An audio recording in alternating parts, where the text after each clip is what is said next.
Veel pahandusi populaarsele mõjutajale Claviculaar. Väidetavalt on talle nüüd esitatud kriminaalsüüdistus seoses väidetava tulistamisega, mis toimus ilmselt surnud alligaatori pihta. Tõsine süüdistus, veider lugu.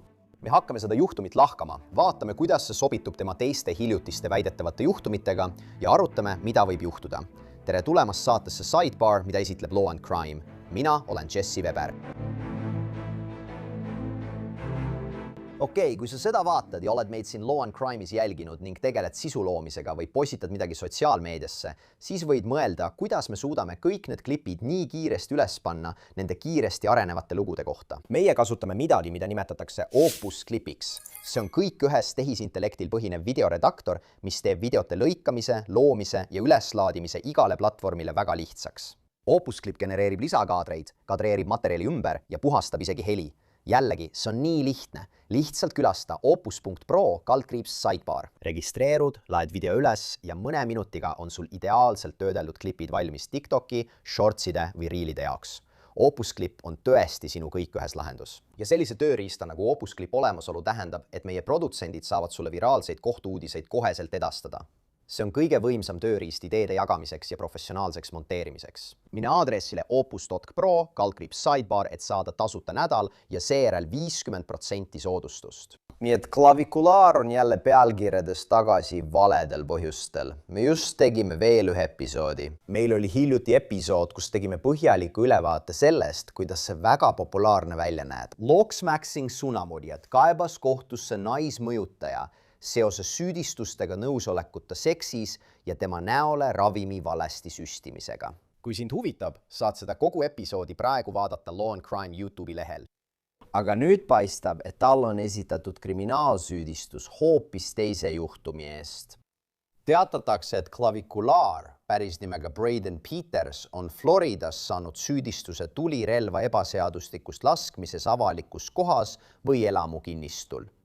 See on näiteks kohtudokumentide põhjal, mille sai NBC Miami. Aga see näib olevat seotud otseülekandega, kus Claviculaar ja 2 tema kaaslast on süüdistatud püstoliga tulistamises nähtavasti surnud alligaatori pihta, nagu seda on kirjeldatud. See juhtus väidetavalt Francis S. Taylori Evergladesi looduskaitsealal sellel paadisilakail umbes 26. märtsil. Muide, YouTube'i reeglite tõttu ei saa me tegelikku videot või videoid näidata, kuid me näitame teile mõningaid ekraanipilte. Nüüd on nii 20-aastane Claviculaar kui ka 12 internetiversiooni süüdistuse saanud. Nii et Andrew Morales, 22-aastane tuntud oma mõjutaja nimega Cuban Tarzan ja samuti 26-aastane Yabdil Anabal Cotto Torres ehk Baby Alien. Muide, konkreetne süüdistus ei viita sellele, et tema või tema kolleegid oleksid alligaatorile füüsiliselt viga teinud. See aga järgneb Florida Kalandus- ja Looduskaitseameti märtsikuisele avaldusele, kus öeldi, et nad on teadlikud videost, kus inimesed Evergladesis õhupaadil näivad tulistavat alligaatori pihta. Ja ilmselt alustasid nad ka oma uurimist. Meie arusaamise järgi on Florida seaduste kohaselt keelatud ilma komisjoni loata alligaatorit tappa või talle viga teha. Igal lool on ju 2 poolt, eks räägime sellest natuke põhjalikumalt. Claviculaari õigusmeeskond on sõna võtnud. Nii et tema advokaadid Stephen Kramer ja Jeffrey Neiman tegid avalduse, kus öeldakse järgmist. Meie klient on kutsutud ilmuma väärteosüüdistuse tõttu, mis tuleneb litsentseeritud õhupaadi giidi juhiste järgimisest. Ta tugines nendele juhistele. Ükski loom ega inimene ei saanud viga. Me oleme kindlad, et kui kogu olukord selgeks saab, näevad inimesed seda nii, nagu see tegelikult on. See on ju huvitav, eks? Nii et see on nagu nii juriidiline kaitse kui ka avalike suhete kaitse, sest ilmselgelt saab see palju tähelepanu.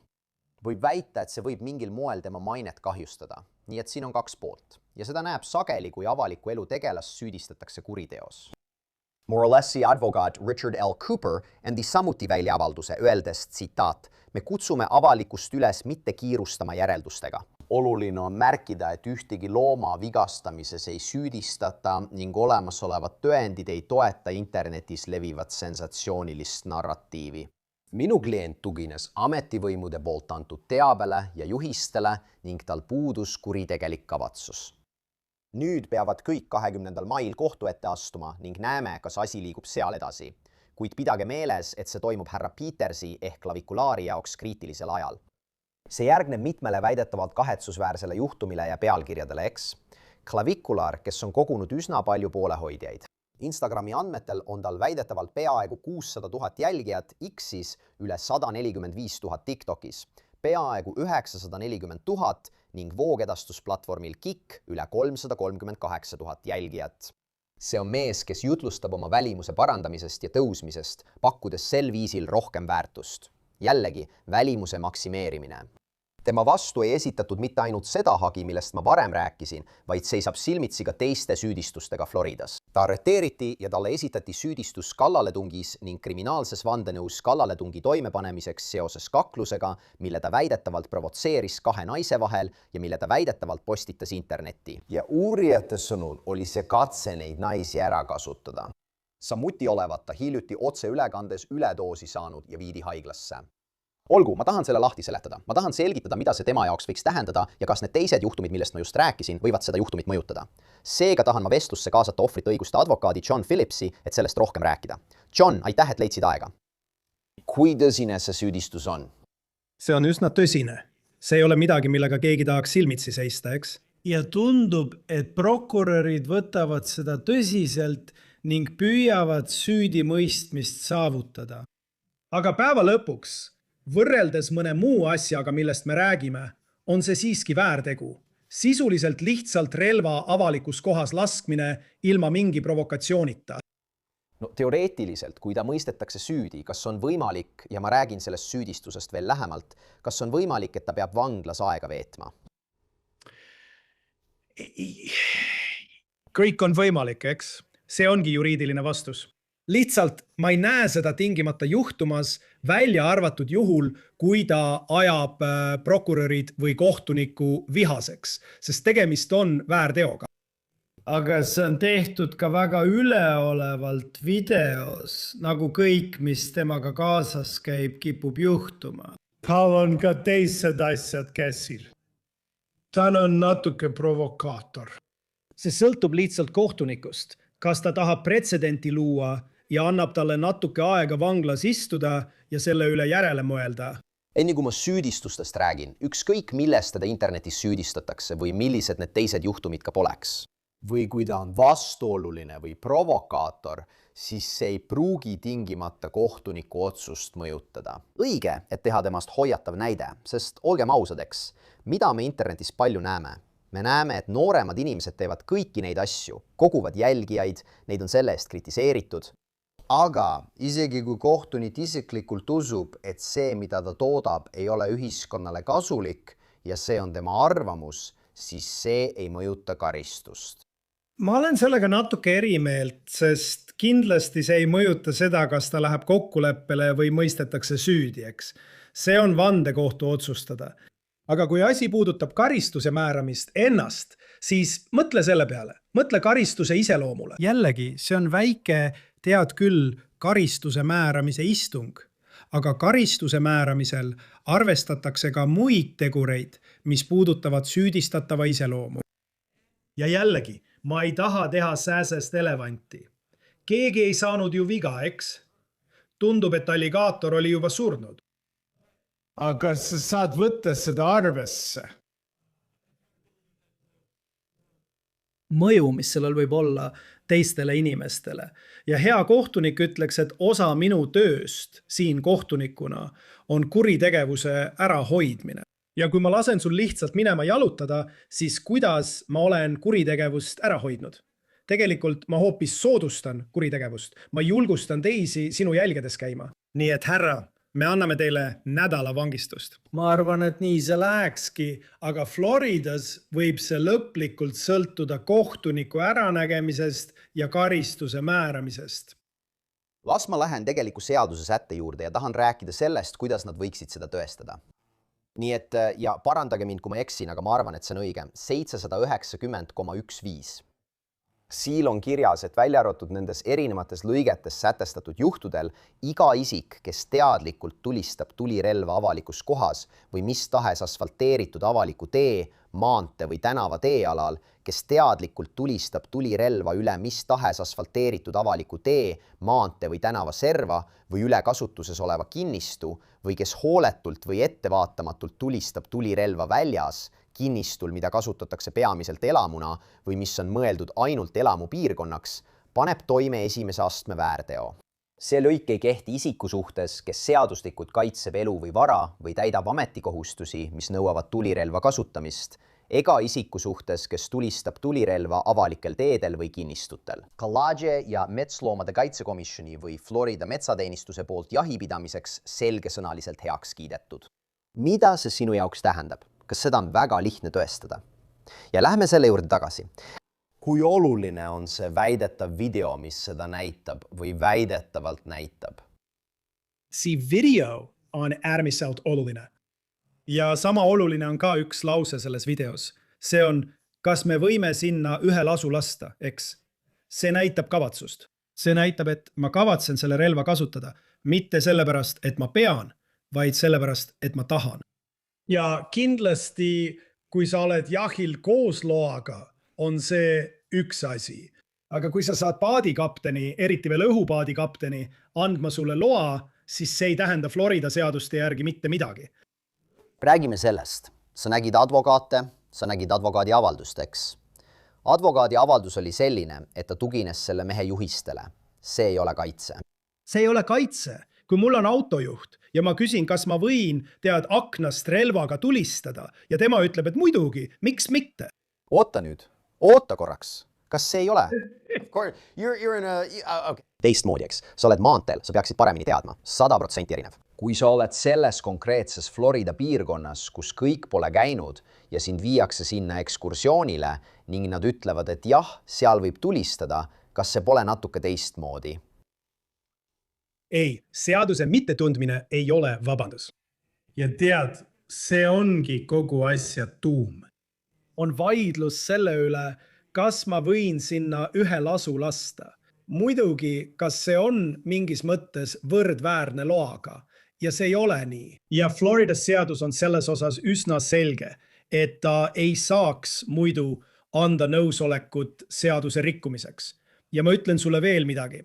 Tead, inimesed teavad, et ma esindasin Joe Exoticut ja sattusin Carol Baskini maailma. Ja ma olen tegelenud paljude tiigrite ja paljude muude asjadega. Florida looduskaitsjad nalja ei tee. Nad on ühed kõige karmimad. Oklahoma on ilmselt number 1, nagu me teada saime. Aga tead, osariigi ja föderaalsed looduskaitseametnikud võtavad neid asju väga tõsiselt. Ja nende õiguskaitseametnikud on need, kes selgitavad, miks õhupaadi kapten ei saa anda nõusolekut tulirelvade kasutamiseks. Lihtsalt enda tarbeks, et lasta surnud loomasse üks pauk. Kas ta võiks, kui talle esitatakse see süüdistus ja ta ütleb, et ta tugines sellele, kas ta saab esitada kohtuhagi? Ma mõtlen, et igaüks võib esitada kohtuhagi, aga kas tal oleks õigustatud nõue selle õhupaadi kapteni või selle firma vastu? Sa saad aru, mida ma mõtlen? Ma saan aru, mida sa mõtled. Ja kui ta helistaks, kas ma võtaksin selle juhtumi? Nii ma sellele lähenen. Ja tead, mulle aeg-ajalt meeldib mõni kuulsuse juhtum. Ma ei usu seda. Sest siin on tegemist õigusvastase vahistamise, pahatahtliku süüdistuse esitamise ja hooletu nõu andmisega, mis viis minu vahistamise ja kohtu alla andmiseni. Millist kahju ta siis lõpuks üldse nõuaks? Advokaadi tasusid. Just nii. Kahju tema mainele, ma ei tea. Me ei ole ainsad, kes sellest teatavad. See on peaaegu kõigis. Täpselt nii. Ma arvan, et isegi New York Times avaldas selle. Lihtsalt tead, Law and Crime on Ameerikas arvamusliider. No. Aitäh õigusteaduse eest, aga New York Times. Aga lihtsalt, ma mõtlen, et sa võid ju kõige eest kohtusse kaevata ja kindlasti saad saata nõudekirja, aga mul on tunne, et sellest ei tule eriti midagi välja. Ja ma ei usu, et see sobib ka tema stiiliga. Tead, selle hagi esitamine ei ole eriti looks maxing.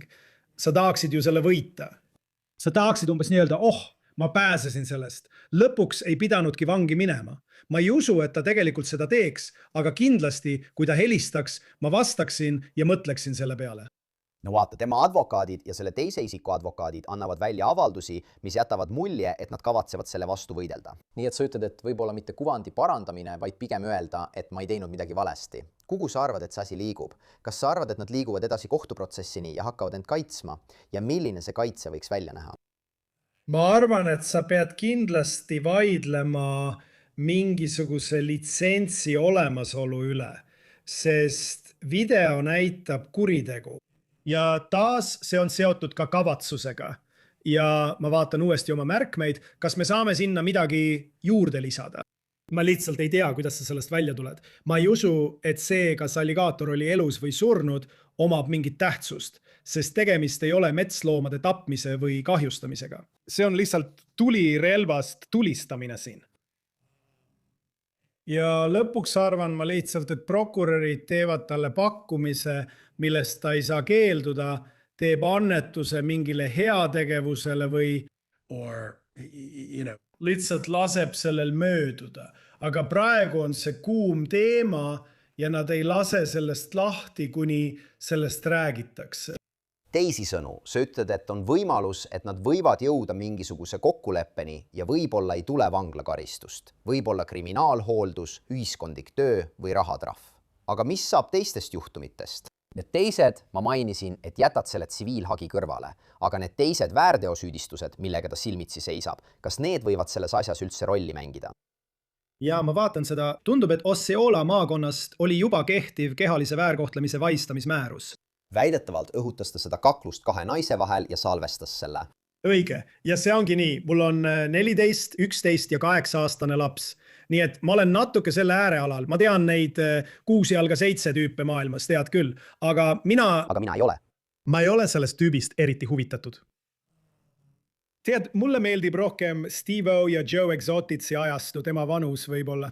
Aga iga kord, kui oled hoolimatu inimene, isegi kui see on vaatamiste pärast, leidub prokuröre ja politseinikke, kes ei taha sind oma linna ning riigiametnikke, kes ei taha sind oma linna ja tunnevad, et peavad kehtestama standardi. ja nii on see olnud juba ammu raskerokkarite ja räpparitega, kes on sattunud pahandustesse. Aga nüüd on meil sellise kaliibriga mõjutaja. Ja see on üks asi, kui sa oled, tead, Jake Paul või Mr. Beast, sa ei tee tegelikult kellelegi kahju. See on hoopis teine asi, kui su sotsiaalmeedia kuvand põhineb narrimisel ja kiusamisel. Ta ilmselt vaidleb sellele vastu ja ütleb, et ta püüab inimesi aidata, aga mina ei ole tema advokaat. Ma ei ole tema, aga ma arvan, et ta ütleks, et ta püüab inimesi aidata. Ma küsin sinult nii. Kas on võimalik, et võib tulla veel süüdistusi? Sest tead, ma ütlesin alguses, et see ei ole otseselt seotud Gatoriga, eks? Ma mõtlen, kas on veel midagi, millest teda võiks selle väidetava juhtumiga seoses süüdistada. Üks asi, mida ma täna hommikul püüdsin välja selgitada seda vaadates, on see, et nad süüdistavad teda ainult tulirelvaga avalikus kohas seotud rikkumises. Ja ma usun, et see piirkond oli mingit sorti kaitseala, eks? See oli vist midagi Evergladesi taolist kohta, ma arvan. Ja ma mõtlesin, kas ei võiks olla karmimat osariigi või föderaalsüüdistust, sest sisuliselt tulistad sa tulirelvaga pargis riigimaal. See oligi asi täna hommikul. Istusin sõna otseses mõttes kriminaalkohtus Jacksonville'is, Duvali maakonnas. Ma lugesin selle kohta ja mõtlesin, kas siin võiks olla raskem süüdistus. Aga Florida loodusamet, FWC, kipub olema üsna agressiivne. Nii et ma eeldan, et just sinna nad suunduvadki. Esiteks, ma olen väga meelitatud, et kui sa oled kohtus, siis mõtled Jesse Weberi saatele Sidebar. Kohtunik ütleb sulle, härra Phillips, te ei vastanud mu küsimusele. Vabandust, ma mõtlesin Jesse Weberile. See on okei. Ma arvan, et see oleks hea kaitse. Kohtunik Salemile oleks see väga meeldinud ja ta oleks öelnud, tervitage teda minu poolt, olen kindel. Olen kindel, suur tänu. See on huvitav, vaata, see on huvitav areng, et me rääkisime temast hiljuti seoses tema kohtuasjaga. Näeme, kuhu see areneb, aga hindan alati, et võtad aega, John. Aitäh! hea meelega. See on kõik, mis meil praegu siin Sidebaaris on. Suur tänu, et meiega liitusite ja nagu alati, palun tellige meid YouTube'is, Apple Podcastis, Spotify's või kus iganes te oma podcast'e kuulate. Samuti võite meid vaadata ka NBC Peacockis. Kui soovite mind jälgida, siis X'is, Instagramis, minu News Nationi saates Jesse Weber Live esmaspäevast reedeni kell 23.00 idaaja järgi. Näeme järgmine kord, kõigile head!